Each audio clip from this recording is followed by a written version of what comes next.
What is up, guys? It's your boy Milad coming to you on another day with another movie review. Today I'm talking about a movie that's been in theaters for about 2 weeks now. It's called 47 Meters Down, Uncaged.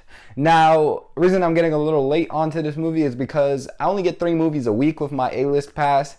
So I used them last week on other movies and I just haven't been able to get to this movie till yesterday.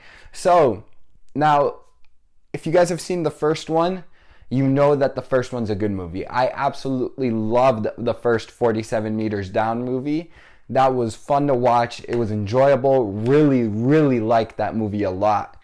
Now came 47 Meters Down Uncaged, and I was super excited when this movie got announced because I really enjoyed the first one. Even if I don't remember it that well, I know the feeling that one gave me, and I was excited to get that feeling again. Now, you may be wondering on why I'm starting it off this way. And that's because I'm going to say it straight up off the bat. This one's just not as good as the first one. It is a decent movie. I'm not going to say it's amazing. I'm not going to say, oh my God, wow, it was great or whatever. But it was okay. It was a decent movie, and I think it was worth the watch for me because I had an A-list pass, so I get 3 movies a week anyways.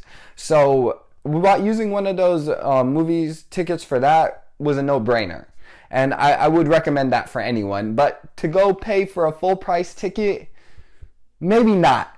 For a discounted ticket, I'd say yeah, go for it. But you know, the issue I had with this movie most of all was there was some holes in it here and there. There were certain things that would happen where it would be questionable on, like, okay, that causes this situation to be a certain way, but then later in the movie you realize, like, does that still hold? Is that still an issue? Like, how is this going? And, like, you know, it seemed like certain parts were kind of careless. So that's the one bad thing I would say about the movie. The other thing was the camera angles. It was kind of hard keeping up with people underwater. Like, I don't blame them. You're filming underwater, but you know, it's kind of hard because they're 4 girls underwater, and it's hard to keep track of who's who. You don't really memorize the voices that well, and sometimes one's shouting for the other, and you hear so many different names during that process, and it's a kind of quick movie, so you kind of don't learn the names at the beginning too well either.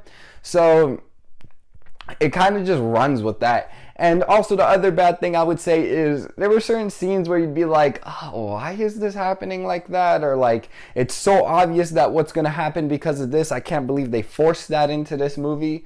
But that's my negative things to say about the movie. Now, on the positive side, I will say that the movie did make me like be on the edge of my seat on certain scenes. It did make me freak out and jump up at certain scenes, and it did, like, you know, give me a little bit of a thrill, which, you know, is all you can really ask for from a movie like this. Of course, the first movie set high expectations for me, and it didn't meet those expectations, but it was still enjoyable, and it still gave me thrill and still had me on the edge of my seat here and there.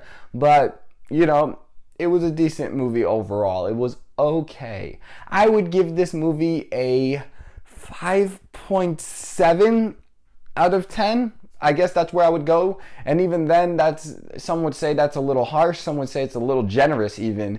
I think this movie is just very specific for certain people, not really even that. It's like some people I could see why they'll like be like, oh my God, I enjoyed this movie so much. But at the same time, I do feel like a lot of people aren't really going to get a lot out of this movie, especially if they've seen the first one. The first one really sets the bar pretty high because that one was super enjoyable and super fun to watch. This one kind of felt like, oh yeah, we made a lot of money on the first one, let's go make some more money. Like, there were certain things where they kind of, you could tell the directors were just like, we'll leave that in there, we'll just move on, get this movie done with, hour 29-minute long movie, whatever.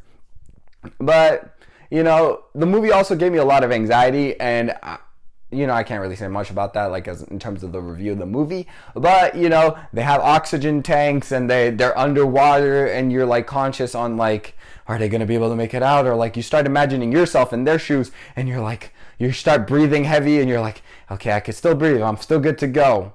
But yeah, that's the overall gist of the movie. You know, that's my review, I guess. There's not really much more I can say about this movie. It's a short movie, and it's a cool little watch. I mean, if you got it for a discount and you're with the friends, then it's fun. You know, you guys can joke around and enjoy the movie like that. But otherwise, you know, I was with a homie and it was kind of fun, I guess, in the certain parts where it would like have some jump scares and stuff like that. And then you'd be like, wow, okay, this is fun. Like, you know, you guys could bounce off each other in terms of like reactions. But otherwise, okay movie, 5.7 out of 10. I guess that's all I have to say about this one. That's it. I hope you guys are having a wonderful day, and I wish you guys the best of success, and peace.